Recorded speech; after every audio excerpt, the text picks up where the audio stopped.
할렐루야.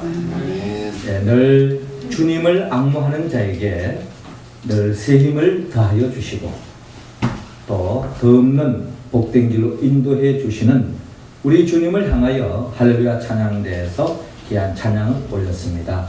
우리 주님께서 영광 중에 받아주신 줄로 믿습니다. 찬양의 가사처럼 우리 모두가 더욱더 주님을 앙모하고 주님을 사모하고 주님을 따라감으로 인하여 주님이 주시는 그 능력으로 이 세상을 어떤 영적 싸움에도 승리하고 또한 소망의 항구를 향하여 힘있게 나아가는 우리 모두가 되기를 주의 이름으로 축원합니다. 우리 옆 사람과 인사 나눕시다. 주님을 더욱 사랑합시다. 주님을 더욱 사랑합시다. 아멘. 우리는 지난 한 주간 또 이렇게 민족의 명절 설날을 보냈습니다. 서로 새해 복 많이 받으세요 하면서 1월부터 새해부터 계속 우리가 서로 축복하는 그런 시간을 보냈습니다. 우리가 서로 복을 빌면서 최고의 복이 뭘까? 우리가 때로는 건강의 복을 빌기도 하고 또 물질의 복을 빌기도 하고 또 사람과의 관계의 복을 빌기도 하고 또 우리 앞길에 형통한 복을 빌지만은 결국 우리가 추구하는 그 모든 복의 내용은 결국 행복하기를 우리는 갈망하고 있습니다. 우리 모든 사람들은 다 행복하게 살기를 원합니다. 또 그렇게 행복하게 살기를 서로가 우리가 복을 빌기도 합니다. 언젠가 런던 타임즈에 세상에서 가장 행복한 사람을 조사한 바가 있습니다.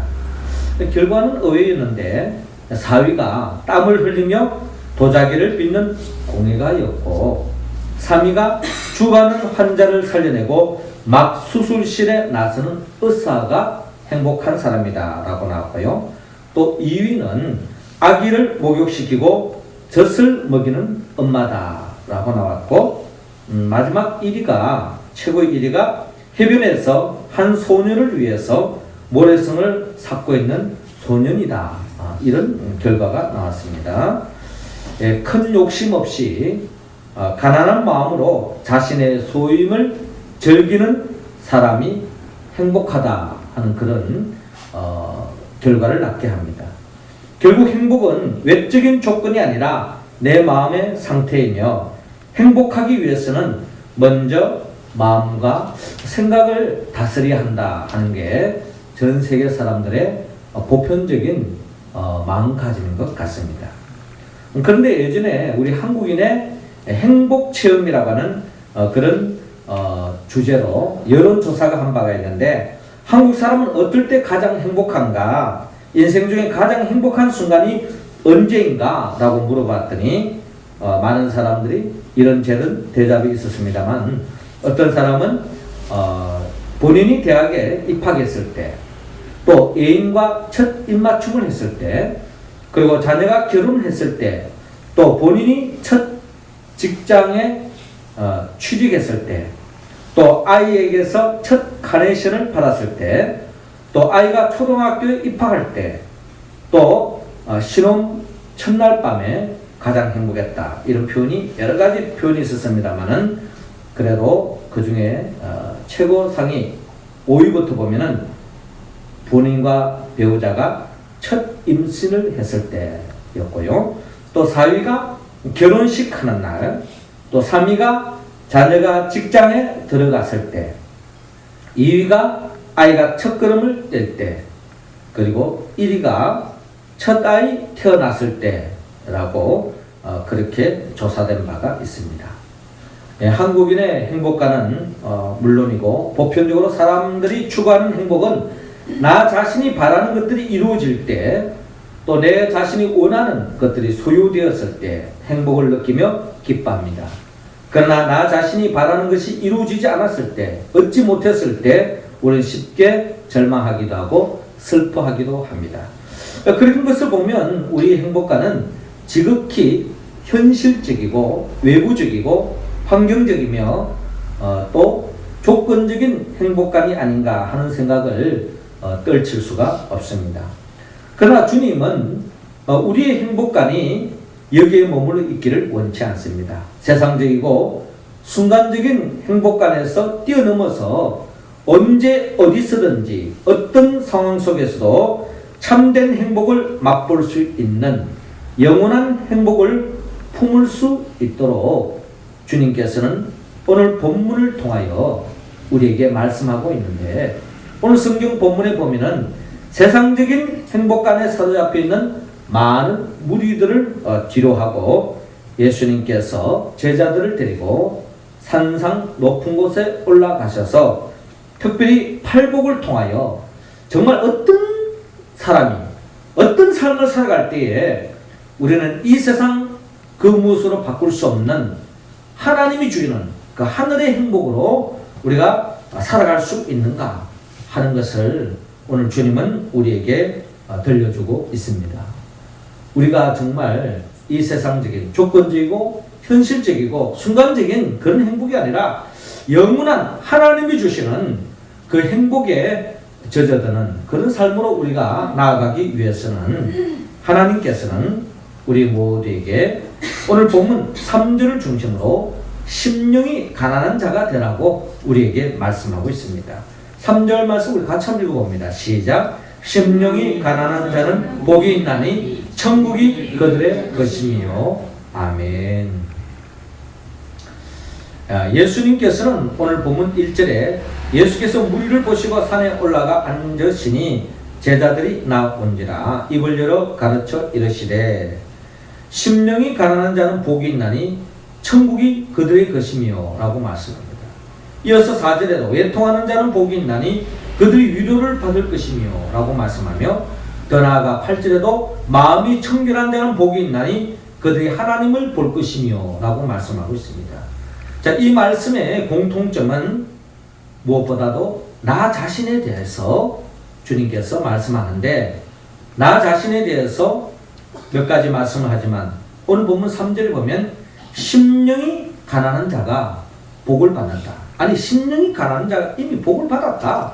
심령이 가난한 자가 행복해질 수 있다 라고 주님께서 우리에게 말씀하고 있습니다.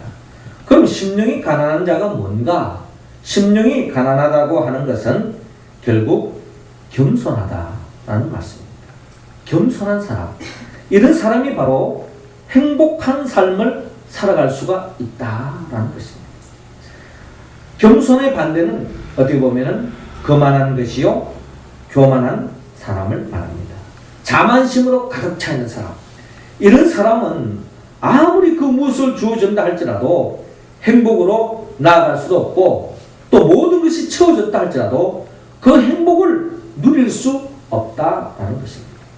그래서 자만한 사람, 교만한 사람은 참된 하나님의 나라의 복을 누릴 수 없다는 것이 성경 66권을 통하여 들려주시는 하나님의 말씀입니다. 특별히 유대인들의 그 탈무드에 보면 이런 말이 있어요. 누구나 자신에게 적당하다고 생각되는 자리보다는 조금 낮은 자리를 잡아라. 그리고 남으로부터 내려가라는 말을 듣는 것보다 올라가라는 말을 듣는 편이 훨씬 낫지 않은가. 하나님은 자기 스스로 높은 자리에 앉은 자를 낮은 곳으로 떨어뜨리시고 스스로 겸손한 자를 반드시 높은 곳으로 끌어올리신다 라고 주님은 말씀합니다. 자기 스스로 높은 자리에 앉은 자를 낮은 곳으로 떨어뜨리시고 스스로 겸손한 자를 반드시 높은 곳으로 끌어올리신다. 하나님은 자기 자신을 낮추고 겸손한 자를 모든 사람들이 부러워하는 그런 존귀한 자리에, 모든 사람들이 흠모하는 자리에 이르도록 주님께서 역사하신다라고 이야기하고 있습니다. 조문을 작가 앙드레 지레에 의하면 겸손은 천국문을 열고 교만은 지옥의 문을 연다라고 말하고 있습니다. 우리가 겸손할 때 천국의 기쁨을 맛볼 수 있습니다. 참 행복을 맛볼 수 있다는 거죠. 그런데 교만한 사람은 지옥의 문을 여는 그 순간에 행복과는 거리가 먼 불행으로 이어질 수밖에 없고 저주의 삶, 늘 원망과 불평 속에 살아갈 수밖에 없다. 지옥과 같은 인생, 결국 저주하고 결국 멸망길로 나아갈 수밖에 없다 하는 것을 성경은 우리에게 말씀하고 있습니다. 예, 우리가 잘 아는 타이타닉호, 이 배가 1912년도에 건설되어 가지고 많은 사람들, 그 당시에 2,300명이라는 그 역사적인 유례가 없을 정도로 초호화 여객선을 만들었습니다. 가장 큰 배, 그 당시에 가장 안전하게, 견고하게, 그러면서 또 초호화 그런 여객선을 만들었습니다. 많은 사람들이 이 배를 한번 타는 것이 그 당시에 꿈이었고 소망이었습니다. 2,300명이나 많은 사람들이 이 배를 타고 영국을 출발하여서 이제 미국을 향하여 가는 이 배였는데, 이 배를 타고 가는 그 과정 속에 카나다 동부 해안에 이르렀을 때에 해안 통제소로부터 빙산주의라고 하는 무전을 받았습니다. 그런데 이 항해사는 이 빙산을 조심하라고 하는 이런 무전을 받았음에도 불구하고 이렇게 큰 배는, 이렇게 크고 이렇게 완벽하게 만들어진 이 배가 무슨 빙산에 자초된다는 것은 꿈에도 생각하지 못했던 거예요. 그 빙산 정도쯤이야 그냥 뚫고 나갈 것이다 라고 생각했던 것이었습니다. 그런데 계속적인 무전이 옵니다. 빙산으로 인해서 심상치 않으니까 조심하라고 하는 무전이 계속 왔습니다. 결국에는 이 항해사는 그 무전이 오는 것을 더 이상 신경 쓰지 않았습니다. 그리고 자초되기 직전에 그 항해사는 다음과 같이 선장에게 보고를 했습니다. 전방에 빙산이 있다는 무전을 받았는데 어찌할까요? 설마 이 타이타닉호가 이 빙산 따위에 눈이나 깜짝하겠습니까? 라고 이렇게 이야기를 했던 것입니다. 아닌 게 아니라 선장도 그 항해사의 말에 맞장구 쳤습니다. 하나님이라도 감히 이 배를 어찌할 수 없을 것에 항해를 계속하게 하고 선장이 명령을 내렸습니다. 결국 수키로도 못 가서 타이타닉호는 그 거대한 몸체가 결국에는 곤두박질 치고 결국 물속에 가라앉고 말았습니다. 승객 2,300명 중에 700명만 살아남고 거의 절대다수 사람들이 그 죽음을 면치 못했다고 하는 역사적인 이야기를 우리는 잘 알고 있습니다. 이처럼 교만은 행복을 가로막습니다. 결국 불행으로 나아갈 수밖에 없습니다. 또 교만은 결국 참 행복을 누리지 못할 뿐만 아니라 지금 누리고 있는 행복마저도 결국 잃을 수밖에 없다라는 것입니다. 그러므로 잠언서 16장 18절에 교만은 패망의 선봉이요 거만한 마음은 넘어집의 앞잡이니라 라고 우리에게 말씀하고 있습니다. 사랑하는 성도 여러분, 우리가 참 행복을 누리기를 원합니까? 주님은 우리에게 말씀합니다. 심령이 가난한 자는 복이 있나니 천국이 그들의 것이며 라고 말씀하고 있습니다. 우리 모두가 우리 자신을 바라볼 때에 늘 우리 자신이 겸손한 마음가짐을 갖고 우리가 믿음의 길을 걸어가서 주님이 주시는 그 행복을 누리며 살아가는 우리 모두가 되기를 주의 이름으로 축원합니다. 이어서 두 번째로 우리가 참 행복을 누리기 위해서는 오늘 본문 5절을 중심으로 온유한 자가 되라고 말씀합니다. 5절 말씀 우리 할렐루야 찬양대원들 읽어주시기 바랍니다. 시작. 온유한 자는 복이 있나니 그들이 땅을 기업으로 받을 것이요. 아멘. 주님은 우리 모두가 온유한 자가 되라. 온유한 자가 복이 있다 라고 말합니다. 그리고 9절에도 화평하게 하는 자가 복이 있다 라고 말씀하고 있습니다. 자, 이 말씀들의 공통점은 바로 타인에 대하여 다른 사람과의 관계 속에 우리가 살아가는데 다른 사람과의 관계 속에 다른 사람에 대하여 온유한 자가 되라고 주님은 우리에게 말씀합니다. 온유한 자가 복이 받고 그들이 땅을 기업으로 받을 수 있다라고 말씀하고 있습니다. 예, 우리가 잘 아는 갈대를 보면요, 이 갈대는 그냥 어떻게 보면 바람 부는 대로 그냥 쉽게 넘어지는, 휘어지는 갈대의 모습을 볼 수 있는데, 하루는 갈대와 올리브 나무가 서로 논쟁을 벌였습니다. 이 갈대가 아주 올리브 나무로부터 핀잔을 받았습니다. 너는 그냥 바람 부는 대로 휘어지고 지조가 없다는 등 뭐 여러 가지 그냥 좋지 않은 이야기를 많이 받았습니다.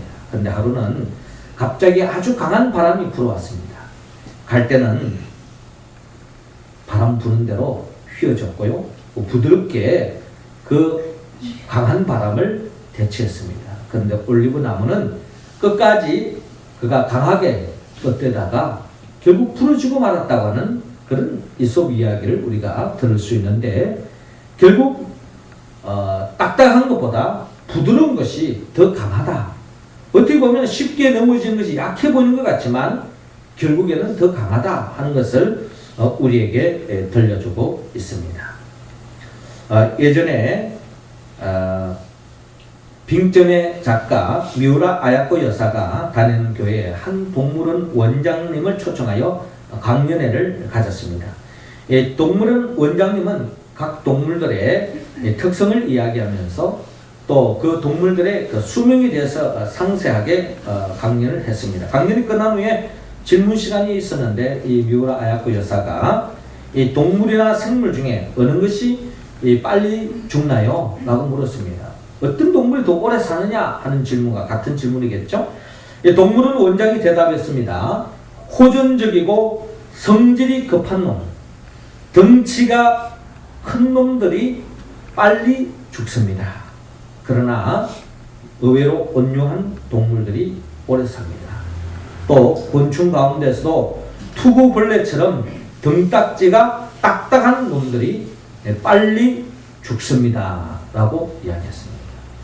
아닌 게 아니라 이 한반도에도 한때 호랑이가 이 한반도를 지배하던 그런 시대가 있었겠죠. 호랑이 뭐 어릴 때 울면 호랑이 온다 하면서 호랑이가 가장 무서운 동물로 취급하던 때가 있었습니다. 가장 무섭고 가장 강하기 때문에 가장 오래 살아남을 걸로 생각했는데 결국 이 한반도의 땅을 누가 차지했느냐? 이 강하고 힘센 이런 맹수들이 지금 이 한반도를 주름잡고 있는 것이 아니라 어떻게 보면 호랑이들로부터 쫓겨다녔던 뭐 토끼라든지 이런 작은 동물들이 더 오래 살아남아 있는 것을 볼 수 있습니다. 노루가 더 많이 존재한다는 겁니다. 이제 이런 것을 보면 결국 강하다고 해서 그것이 진정한 가난한 것이 아니다 하는 것입니다. 우리가 잘 아는 노자 철학을 만든 그 노자가 죽으면서 이런 교훈을 남겼다 그래요. 임종할 때가 되었을 때에 제자들이 다가왔습니다.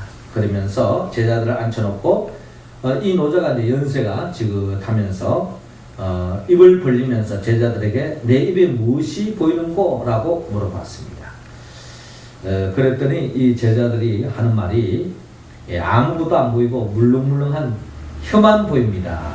라고 이야기를 했습니다. 아마 연세가 많이 들었으니까 이빨도 다 빠지고 마지막으로 남은 게 아마 혀만 남았던 것 같아요.